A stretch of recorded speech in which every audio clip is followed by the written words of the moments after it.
Bishar yakiyayam matkaya kidak bapaw hamar yang mapula kasahit neng mentaka kelam hapertai đáp tăng trên kelam ashano shano pat ngin pai shalade ne shaki wei o dang dan mo hang nghe hapertai man lam lần tia pi ba yang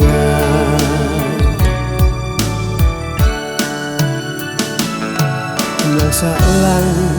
kala nang hiar aso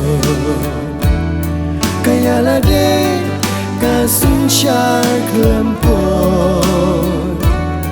sing bishni jaleha kadono sing shisha shakilaw niya ka o ashano shano patngin pai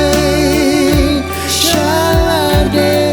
ne shaki wei ông đang đắn mơ hằng nghe hapertai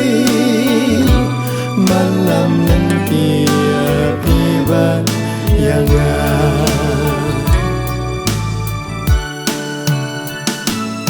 mentakipor shishala nang penpau benrobara kasyukor upan crown uduk raling syaklu te habapau ubalele syak penjat lem kadau asyano syano pat ngin pai shalade ne shaki wei o dang dan mo hang nghe hapertai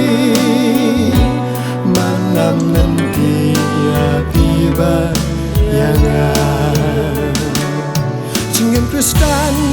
ne bang long kanuksan da jing le hakakren ka khana kum ki asap ni im klem la kerdan ku bor bab hang ngim chum la ban ben menai bantung